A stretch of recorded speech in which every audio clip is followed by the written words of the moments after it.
కన్ను తెరిస్తే జననం, కన్ను మూస్తే మరణం. తల్లి కడుపులోంచి ప్రాణం పోసుకుని భూమి మీదకు వస్తాం. ప్రాణం పోయిన తర్వాత భూమాత తన గర్భంలో ఇముడ్చుకోవడంతో ఐక్యమైపోతాం. ఈ భూమి మీద ఉన్నంత వరకు అద్భుతంగా గడుపుతాం. ఎవరూ లేని వారి పరిస్థితి ఏమిటి? అంత్యక్రియలు నిర్వహించడానికి రక్తం పంచుకునే పుట్టాలా? బంధుత్వమే ఉండాలా? సాటి మంచిగా మనం ఉన్నందుకు అండగా నిలవలేమా అన్న ఆలోచనలోంచే గుర్తు తెలియని మృతదేహాలకు అంత్యక్రియలు నిర్వహించే బృహత్తర కార్యక్రమాన్ని చేపట్టి అనాథ మృతదేహాలకు విశ్వమానవేదిక సభ్యులే ఆత్మ బంధువులా మారి అంత్యక్రియలు చేపడుతున్నారు.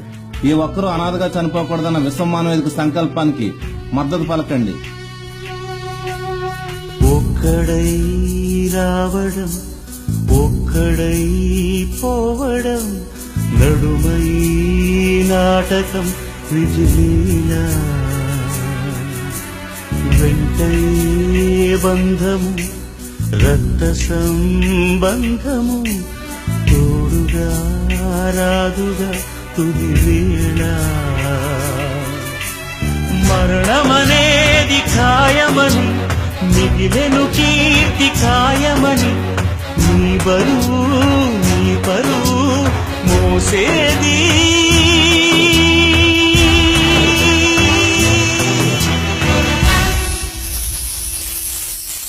ఆ నలుగురు, ఆ నలుగురు, ఆ నలుగురు, ఆ నలుగురు.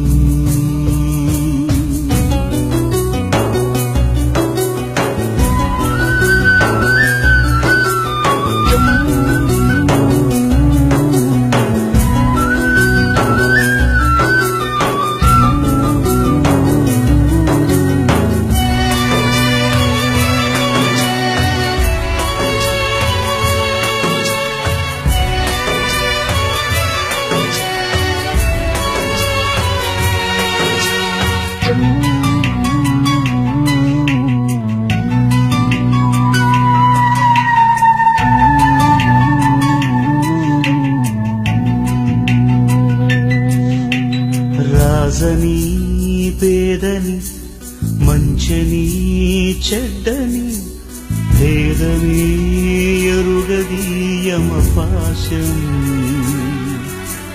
కోట్ల ఐశ్వర్యము కటిక దారిద్ర్యము, హద్దులే చెరిపెలి మరుభూమి, మూటలలోని మూలధనం చేయదు నేడు సహగమనం, మన వెంట కడకంట నడిచేది. మేము ఈ ప్రాంతాల్లో ఇలాంటి బృహత్తర కార్యక్రమాల్లో పాలు పంచుకోవాలని విశ్వమానవేదిక తరపున విజ్ఞప్తి చేస్తున్నాం. పాలకొల ప్రాంతంలో గుర్తు తెలియని మృతదేహాల సమాచారాన్ని విశ్వమానవేదిక దృష్టికి తీసుకురండి. మేము సామాజిక బాధ్యతతో అంత్యక్రియలు నిర్వర్తించడానికి ఎల్లవెల్లా సిద్ధంగా ఉంటామని తెలియజేస్తున్నాం. జై హింద్, జై విశ్వమానవేదిక.